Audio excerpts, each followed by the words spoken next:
Welcome, everyone. I'm Tim Kunihiro, and I'm with RippleWorks, and welcome to the workshop. So it's good we have a small, intimate group. Let's join. Anyone join and come into either an existing table, because we'll be working together a bit.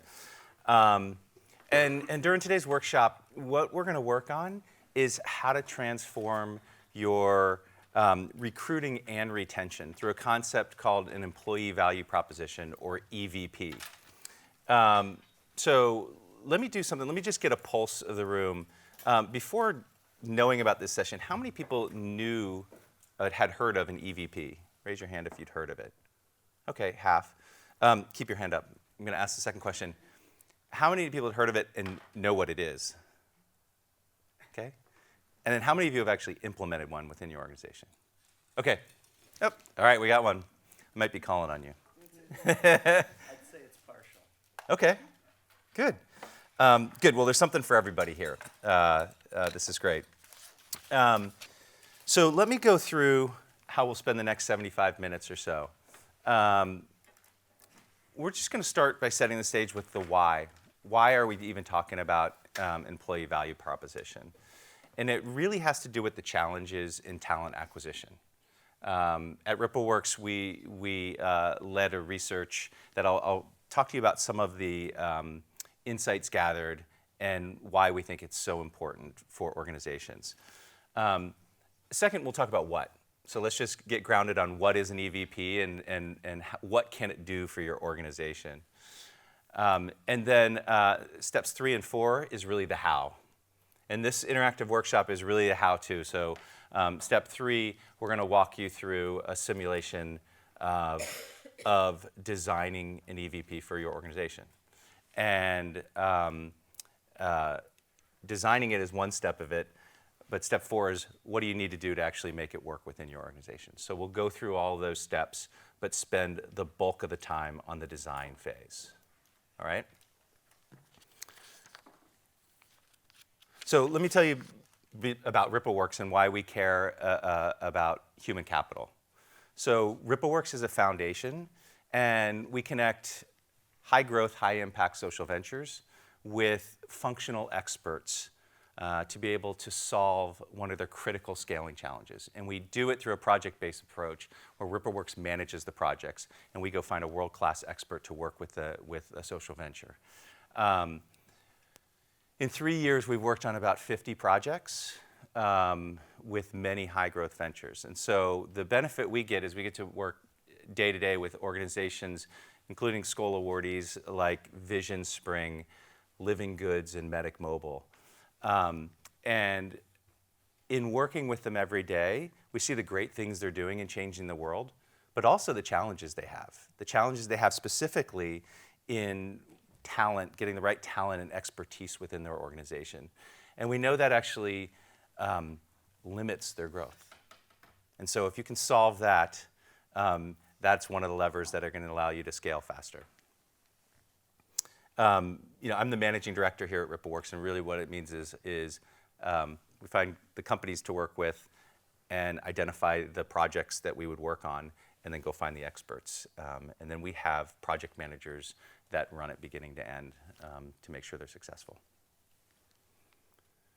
So what we like doing in these workshops is start with something called the check-in, get everybody's head in the game. So the check-in is a very simple question. What are you looking to get out of today's session? And since we're in a small group and small tables, I'd love for you guys just amongst yourselves with the 4, just to go around and tell everybody in the room or at your table what it is you want to get out of today. So let's just take a minute.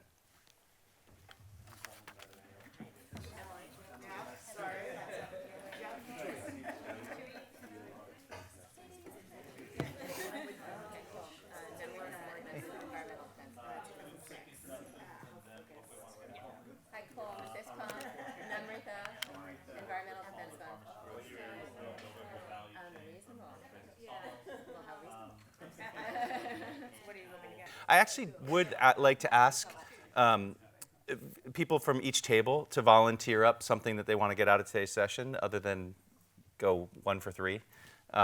So if we could, somebody from this table. Yeah. Oh, great. Hi, yeah, I was just saying that we're growing as an organization, and we have now a lot more on our plate, and I want to figure out how our senior team, which is very strong and works well together, starts to really push ownership down to sort of the level 2 levels below them, and those folks have as much sense of agency and ownership as our senior team does. Great, thank you. We're going to move to this table now. Can we get one volunteer? Thank you. Well, I'm Chus. I was saying that we have just recently changed from a non-profit to a for-profit model. So we are running into a growth stage, and as an early stage startup right now in the for-profit model, it's super risky to hire the ground employees. So money costs higher right at this stage, right? So this is what we are looking for. Great. And then one from the last table, and then we'll continue. All right, 0 for 2 is enough. That came from that table. So we'll go for we'll go for that. I know I didn't call out who it was. No, these are common things. I mean, the other things we hear, it's like we want to improve our hiring process. We have an issue with retention, and we want to make sure that even the people that we brought in, we want to remain at this company, and that our values are aligned. So all of these things are important, and an employee value proposition can help to address some of these things. So let's move forward. And I told you about a research project that we worked on. And 2 years ago, in 2016, we partnered with McKinsey and Omidyar Network to dive into the specifics of the talent gap. We surveyed over 600 CEOs. We had in-depth interviews with investors and the ventures themselves, and it was global in nature. And so I'm just going to share a few things that came out of that that's relevant here. So the first has to do with talent. It's the only challenge that gets harder over time, right? So everybody has the funding problem, right? The funding problem's there, but as you get your funding, that becomes less and less, and talent overtakes it as the primary thing that challenges an organization. In the research, 75% said the talent gap will have a critical impact on growth. And so that's why CEOs and leaders of organizations are saying, we've got to get this right. We've got to figure out what's the best way to attract and retain our talent. And so the second question is, why is it so tough? It's budget. You don't have money. But comparatively, you don't have money. So the top challenge to hiring has to do with the budget constraints, that you can't compete on compensation alone. The second has to do with the supply of talent. In many of the markets that you're operating in, there just aren't that many people, and there are a lot of employers trying to attract those employees. And the third one has to do with the competition, like the safety that they want in terms of the organizations that they go to. Quick question. Yeah. Are those the perceived top challenges, or were those through research? That came out of the surveys and the studies, what the CEOs were reporting as the top challenge. Okay, so what CEOs actually perceived were the challenges. That's right, yeah. And so it just begs the question, how do you compete if you can't compete on compensation alone? And that's where we get to the secret weapon of the employee value proposition. So an EVP, simply put, is what makes people want to work at your company and why they love continuing to work there. An EVP lets you articulate the values that you have in the company, and it helps you stand out as an employer. The analogy we have is you guys spend a ton of time trying to differentiate your product in the marketplace. And we're constantly figuring out why are we different for sales and everything. You should be spending the same amount of time thinking about what differentiates you as an organization so that you can bring in the right people to run it. And that's what we'll be focusing on here.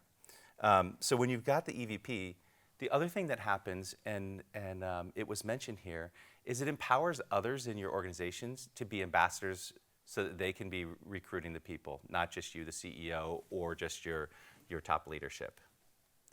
So it's a really critical tool so that you can have the entire organization working on bringing the right people in. So today's workshop, it's not about what an EVP is, it's about how do we create it, right? So if we're all convinced that you need an EVP, let's talk about how to do it. So I'm going to set up with the framework. So there's 4 basic steps to creating an EVP, and we'll go through one by one very briefly. So the first is to design the EVP. And that's where we're going to spend time today. It's really the beginning of the process. You'll walk away with the framework for doing it, but you'll want to do it within your organization. You're not going to walk away with your EVP. You'll walk away with knowing how to do it. Once you've designed it, you have to build it. What are the programs that you offer in the company? What are the benefits? So it's not just words. It's actions that you do on a day-to-day basis at your organization. The third is you have to launch it. And launching it is both internally, so your employees all know it, and externally, so the world knows it. And then lastly, it's living the EVP, right? So you get it out there, you'll have programs, but your organization is growing and changing. You need to be checking in with your employees. Those things, the programs you offer might change. Some of the values may change. And so it's having that constant feedback loop so that you can continue to evolve your EVP. So what I want to spend just a minute on just is bring it to life. So IDEO.org, I think most of you might be familiar with them. They're a nonprofit design and innovation firm. Their goal is to improve lives through design, right? And they want to get the best designers in the world working for them. But they're competing against Facebook. They're competing against Google. They can't offer the salaries of Facebook and Google. But they want to grow 50%. So they came to RippleWorks with this challenge and said, we need to improve our hiring process. We want to bring on the best. We don't want to compromise on that, but we can't get them at the pace we need to. So we set up a project, and we brought in an expert. Her name's Beth Steinberg. Beth was the first head of talent at Facebook. She's now chief people officer at Zenefits, and she's done this for a number of organizations. And what she did, this is actually her framework. And she walked IDEO.org through this entire framework, which resulted in transforming how they went through everything from the hiring process and even how they talked about IDEO.org to the world. So I'm going to give you a sneak preview of what they did, and it's what we're going to do here. So the great thing about IDEO.org is they had a strong culture, and they were ideologically aligned, a lot of the people were. But they hadn't articulated their values. And people, if you asked each one of them, had a slightly different definition. And so they went through this process, and the first step of that process was defining those values. What is it about IDEO.org that's special? And if you look across the top, these are 3 of them. These aren't all of them, but we just pulled out a few. Passion meets craft, open doors to the world, and another one they had was never stop learning. And those were underpinnings about what they wanted to be as an organization and why and the types of people they wanted to attract. The next thing they did is said, what do we do to support these things? What are the programs that we run that would support never stop learning? And then another step beyond that is, what are some things we could do or should do that's going to further support that? So we were so impressed with what they did. We were, patting ourselves on the back, and then we said, wow, we're a 6-person, RippleWorks is a 6-person organization. We're going to double in size in the next year. We should know our values. We should be able to articulate it. We should go through the EVP process. So we did. And I'm just going to share the values that we came away with. And it was really helpful for us because I think we had a similar thing where we thought we were aligned on our values, but we weren't able to articulate them. And so these are the ones that RippleWorks has. Tangible impact every day. So we want to make sure that we're making a difference and we can feel that difference. That we're a learning organization and we're open to learning, we're open to making mistakes. That we put people first. You know, we have projects that we're working on, but there are people there that we're trying to help. There are people within this organization, and so that's a really important component of who we are. And the last is that we have a high bar of excellence. Question? Does it matter the order, like No. when you do these? So you don't read into anything when you lay them out. No, Okay. no. It's a good question though, but and you'll have a handful of them. You can order them how you'd like. Okay, so what we're gonna do is we're gonna go through an exercise. You guys have worksheets on the table. So I want everyone to have a worksheet. And I'm gonna ask one thing is don't fill the whole thing out. People sometimes do that. So we'll go step by step through this. And I said this once, but it bears repeating. This is a simulation. This is to help you have the framework so that you can go back to your organization and do it with your teams. This is not a top-down exercise. This is something that the organization participates in. If you're small, everybody should be doing it. If you're large, you should have a representative sample, but you should get inputs from everybody. Yeah. Question? Well, first to that point, I do think it's worth noting the founder often has a distorted view from the employees of why they're working there. But I'd love to hear a little bit how you think about sort of the customer or employee segmentation side of things. Is this a sort of one-size-fits-all employee value proposition, or do you identify 4, 5, 6 segments within an organization that all have different motives, different reasons? I understand company values are generally sort of come all together. Yeah. But within a large company like IDEO.org or others with sort of 50, 100 plus people, my guess is you'll have sort of segments. Yeah. How do you think about that from an EVP perspective? So we've talked through this a few times, and the example that we got was, hey, our engineering organization, is it going to attract the people we need? And for larger organizations, each of those groups could do this process themselves, but they need to roll up to the company's the company's overall values. So I think it's at the end of the day, you have consistent messaging to the outside world about what it is, but there may be some nuances for individual groups. And staff levels and things like that. Well, I don't know about staff levels. My $100 a month facilitator wants a stable job. My $100,000 a month senior director wants to change the world. They're sort of, Yeah. Okay. but Yeah. No, helpful. Okay. Helpful to understand segment, but roll it up. Yeah. Great. So we're going to start with step 1 of the exercise. All right.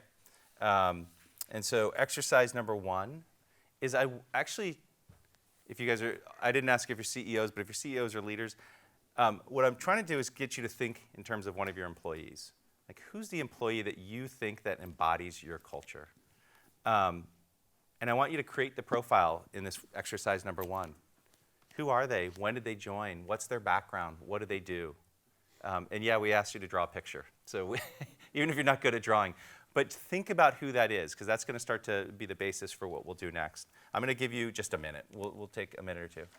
If you're not the CEO, Yeah. sorry. If you're not the CEO, should you be I'm just trying to think who I think best embodies our culture might be different from who the CEO best embodies our culture. So who should I be thinking? Who does the CEO think best embodies our culture, or who should I as? Why don't you do this exercise thinking who you think best embodies the culture and go through it with that lens? Okay. Obviously, when you go through it, you're not going to have to do this. Everybody's going to be giving their inputs. So let's just go with what's easiest, who you think is. Okay. Okay? And just to be clear, this is a real person that currently exists in the organization. I'll have you ask it again, sorry. The stupid question of the morning. And this is a real person that actually works within an Real organization. person. I want you to think of, somebody who works there. What's their name? What do they do?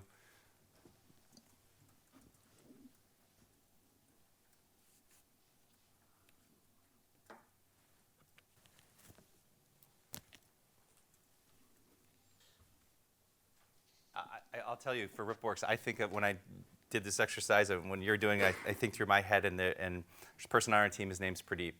Pradeep started day one at RippleWorks. He's not the founder, but he started with the founder of the company, and he lives and breathes impact.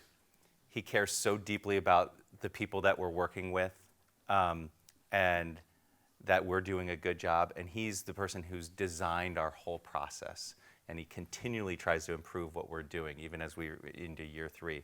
And so for me, that's who I get in my head, and it answers a lot of questions there.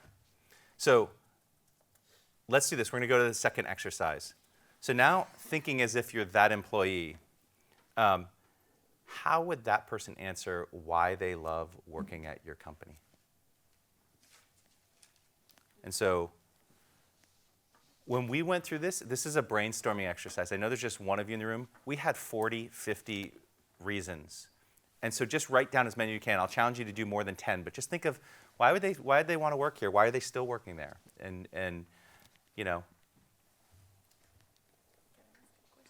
yeah, they're going to bring a microphone around for the question.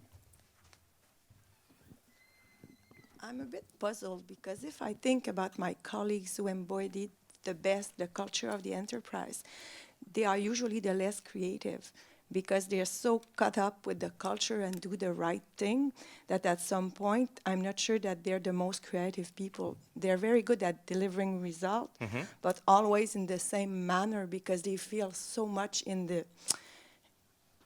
culture that they never go out and they never do anything that would be different. So I'm wondering if we model everything with that employees who embodies the culture perfectly, if we won't have a very homogeneous team and there will be a lack of creativity at some point. Well, so when you do it with the whole team, I don't think you'll have homogeneity, right? You'll have a group of people that'll have slightly different viewpoints. I think what you want is to norm around what we all believe in, right, for the organization. And I don't think what you believe in, if there's going to be some who are creative and some who are not, that's going to be too much at odds. So it's harder when you have to think of one individual, because this process involves your entire team. But you want us to concentrate on one individual. Is it for mimicking after that? It's mimicking, yes. But if we want to mimic with that individual who's so close to the culture, I'm just worried that at some point we're going to lose some creativity. So when you go back to your organization, you're going to do this with everybody, or you'll do it with a representative sample of people.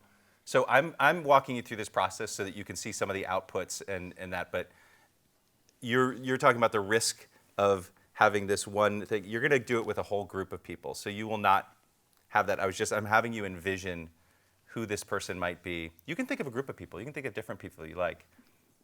If you got in your head, you can have 5 people and then write what all these people. So there might be differing viewpoints. It's okay. Okay, I'm going to continue. So for us, this was a really fun process. We had a whiteboard, we had sticky notes, we were just throwing stuff up there. This is when you diverge, right? You put all the things up there. Exercise 3 is where you'd converge. And I want you to take from that larger set and boil it down to what are the core reasons your employees love working at your company. So this could come down, and you remember the values that we had for IDEO.org and for RippleWorks. This would be the process that you'd go through to bring it down to 3 or 4 for your company. And I know you're doing it on your own and you might have only had 10, but I want you to spend a few minutes to do that now on exercise 3, which is come up with your 3 to 4. So we have organizational values that were put in place last year, and well, I won't go into the why, but they how would you suggest, if those already exist, using those in this process while still leaving the openness to, get some new perspective in there, especially when they're relatively new?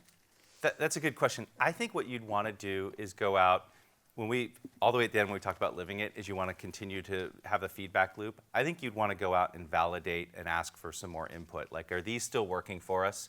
Do we need to have, are there others that we should be thinking about? In your case, it may be that you have a representative group and you talk about the values, and do we want to be opening it back up to more? But I think validation is what you want as opposed to restarting that process. Are there ever, is there ever a situation where so if we set external facing values as an organization where there might be some, you can add to that when thinking about your employee value proposition, right? So we're not throwing those out, but maybe we're, or do You can be those, evolving them and adding to them, absolutely, yeah. yeah, So- I guess, is there ever a situation where there might be two sets of values? I know this is sounding probably, as I'm saying it out loud, it doesn't sound like a good idea. I recognize they should be aligned, but where you sort of have your external ones that you've put out, but where when you're working on this employee value proposition, maybe there's a slightly different set of values that defines, how you think about it internally. Is that happening with your organization right now? Well, potentially. Yeah. I don't Yeah. know. I mean, I'm just trying to think about how to bring that process into this process without, If you think about it, when you're saying externally facing, you're telling people this, and it's people that you're going to be wanting to hire at Well, your exactly. company. That's why And so it should be consistent. yeah, yeah. Yeah. Sorry, can I jump in? Yeah. Yeah. Just pass the mic. I mean, we've just been through a lot. The values process can be like really rewarding and really draining too. Yeah. So yeah, we'll never reopening ours. No, just kidding. But I don't think it's the same thing as why people work there. I mean, I think it's the how of how you work there, not necessarily the why of what you. I think the reasons your employees work here can be completely different. And I personally think it's a problem. But I don't know. But is it? So can you expand on that? You said personally, what's a problem? I don't think it's a problem to have your stated values Yeah. be different from the reasons people come to work for you. Yeah. Your company values that you're publishing out different than why people may come to work with you. I mean, impact isn't Yeah. one of our values because our values are statements of Yeah. how we Yeah. get impact. The Like, this how, is my yes. point. So yes, those things can. That's true. You can have that. So the short answer is yes. Jennifer Yeah. articulated that much better. Yeah. Yeah. I'm not sure that those 4 values Yeah. that we went through this huge process on are actually the things that are why employees. Why they work come for and us. join. I wanna Yes. make sure Yes. that So we're this is true for to the. why do employees come to work for us, Yeah. not this process that we went through last year. Yeah. So I'm sorry. So yes, this is for the employees and your employee values or why they're working there, why they want to continue to work there. Yeah.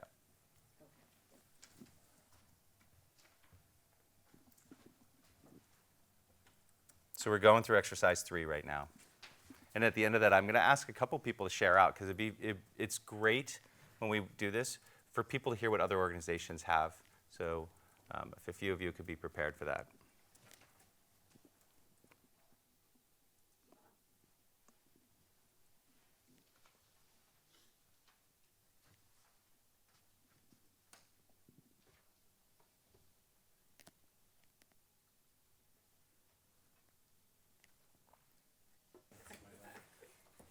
All right.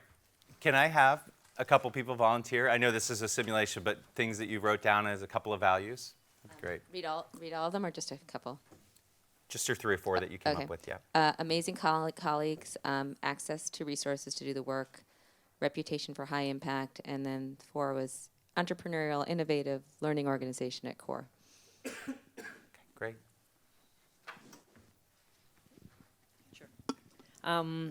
Our culture of celebration and play, an unrelenting dedication to impact, the solutions focus, and the integrity that we bring. Great. Another? Anyone else want to share?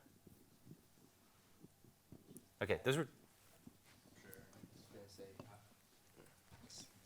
I had impact, our vision, mission, and goal, and then sort of the autonomy and agency to realize that, a flat decision-making structure, learning opportunities, and a good work-life balance. Great, thanks. Okay, good. I mean, you can see how each one has its own unique nature to them, and it's really important that as you articulate them, it starts to coalesce what you're about as an organization.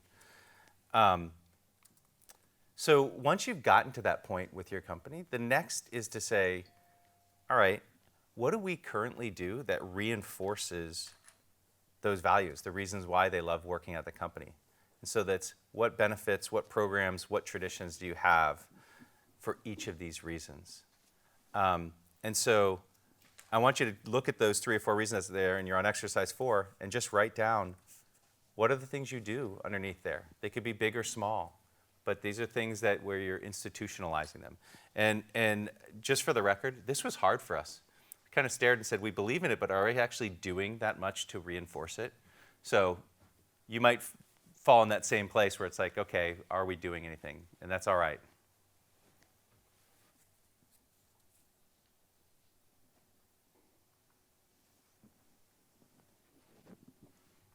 Okay, so I'll share out on exercise 4, which is what we did at RippleWorks. Like I said, we struggled for part of it to say, do we really do things to reinforce it?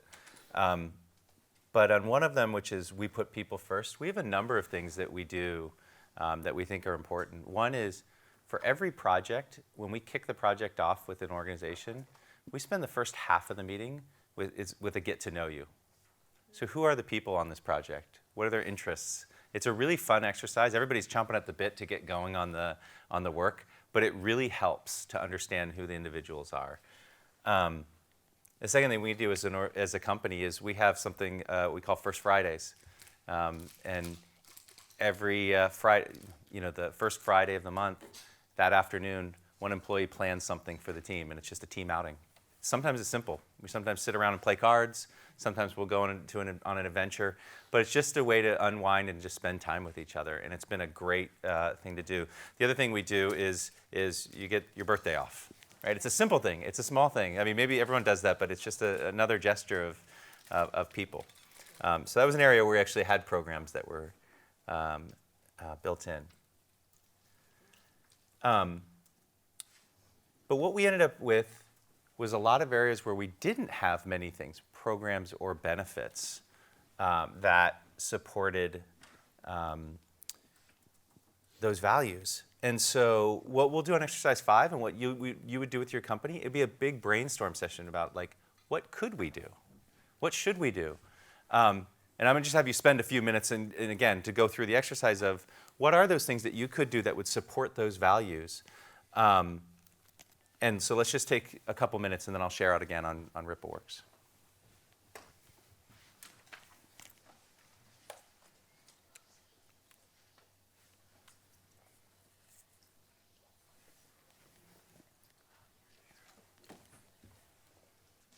So exercise, like I said, it's fun to dream these things up. It's 10 times better when you have the whole staff and people are thinking of things.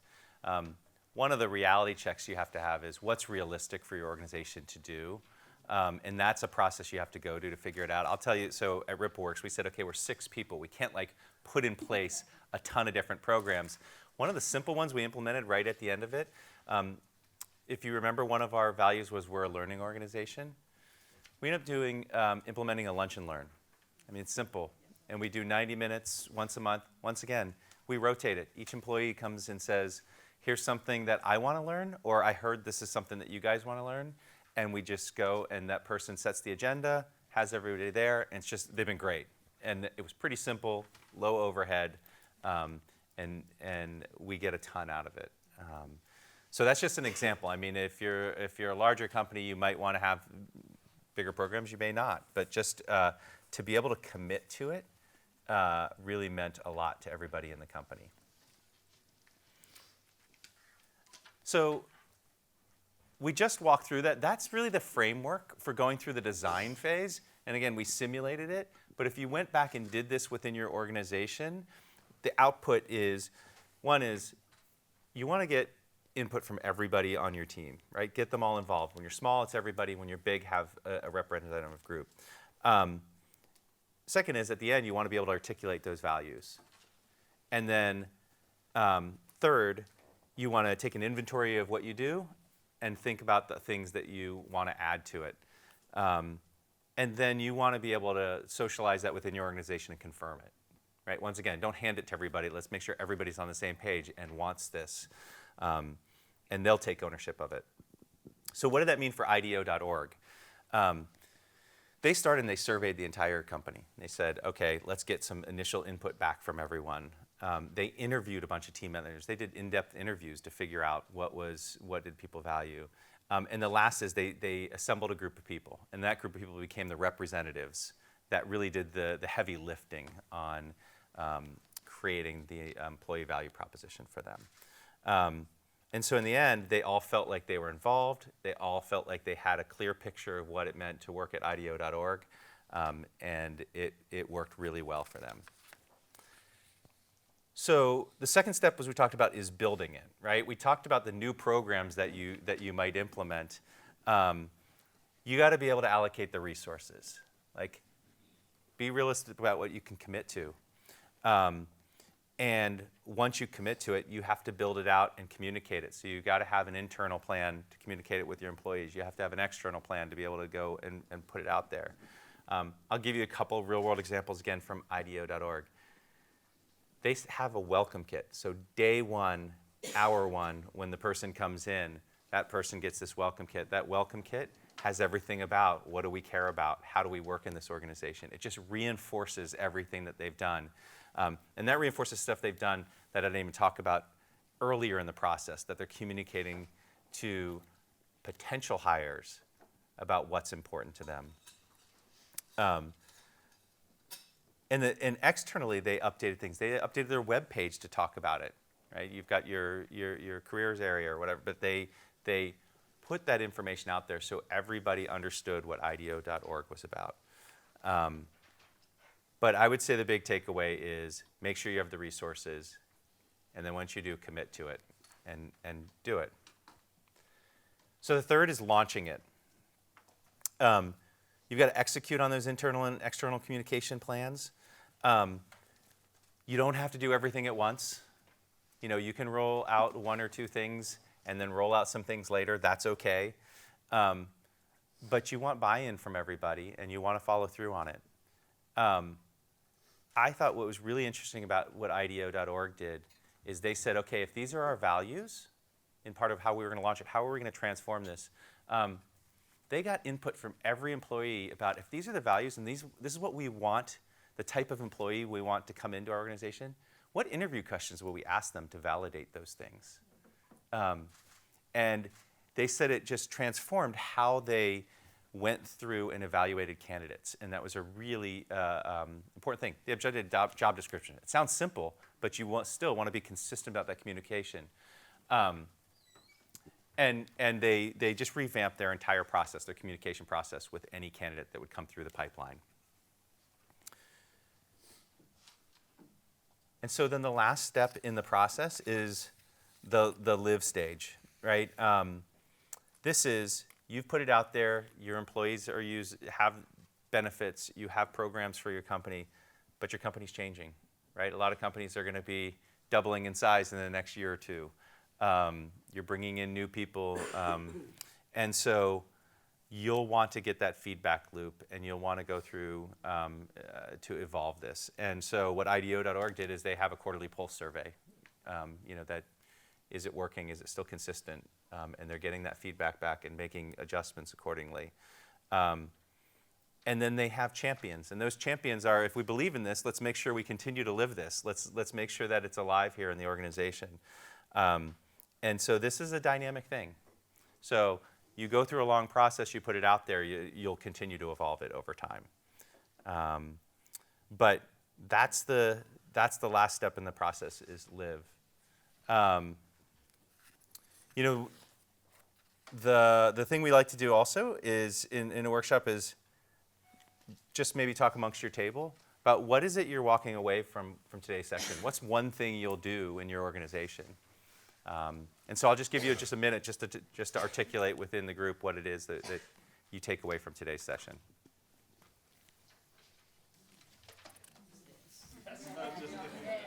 All right, everyone. So there were good discussions.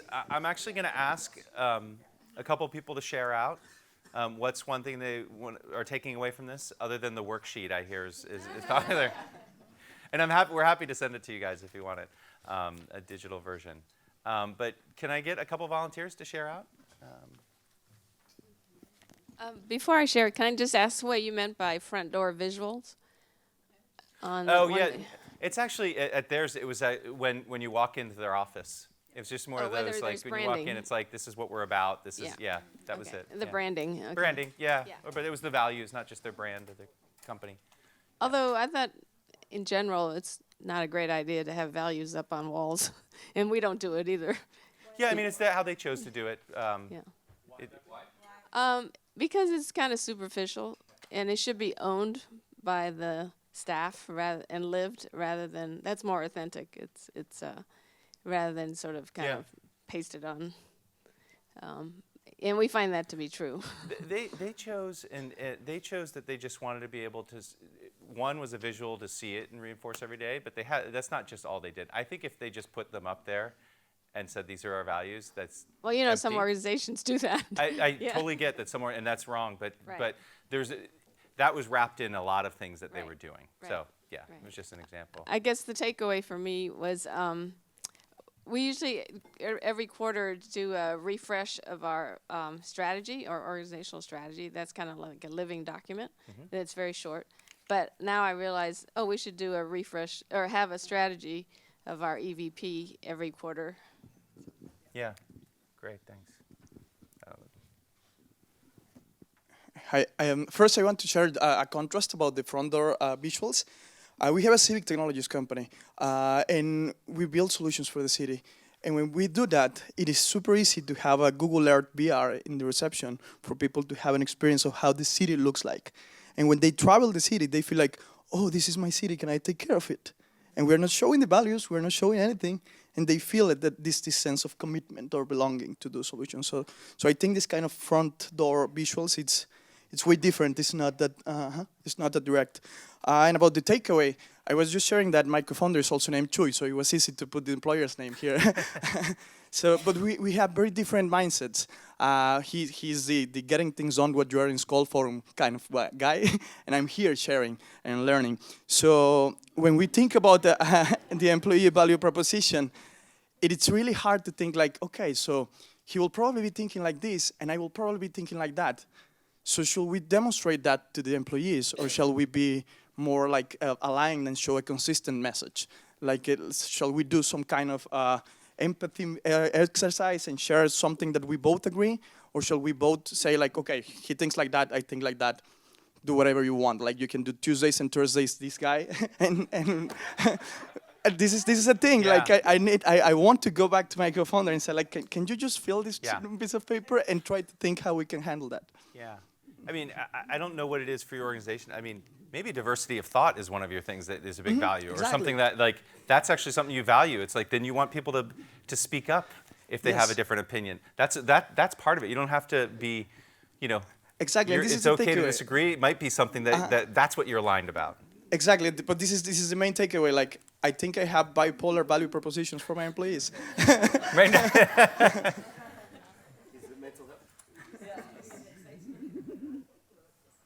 Anybody else want to share? Okay. Oh, yes. We had an interesting conversation about what's the difference between culture and values, and it sort of carries on from what you guys were talking about before. I thought that was really helpful because Angela shared that in one of these, a similar kind of exercise with her team, which was really broad, I guess, involved a lot of people, including the board, and they came up with fun, and she was not really sure that was something that they needed as a sort of overall value, that they work a lot with governments, and didn't find that might be as helpful. So we talked about culture and values and how those can be articulated and used differently. Anyone else want to talk about cultures versus values? Well, mine's a little. When I've done this before, and I teach some of this too, but the employee value proposition is always from the point of view of the employee, and so when you impose company values on it, I think that's the opposite, actually, of what it's trying to get at. And I feel like there's a kind of two different conversations going on. Yeah. One is like, what are our company values, and like, how do we know our employees have them? And the other one is, why do people work here? Which is it's a different question. And I feel like it's getting a little confused in this conversation. Yeah, that's fair. And it's the latter. It's why do employees work at your company? Right. Why do they love working there? Right. And hopefully then your kind of company values might line up against that. But it's a very different framework, I think. Yeah. This isn't what you're. Yes, I would agree. Yep.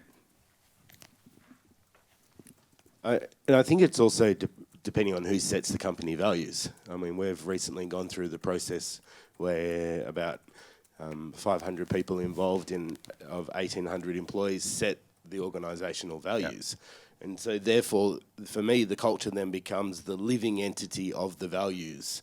But if you're having a hierarchical top-down approach, yes, you will get diversification. So this whole thing of collective intelligence, participation, things like that, that's where you do get your alignment between the culture and the values. Yeah. Yeah. I'll just maybe tag on to that.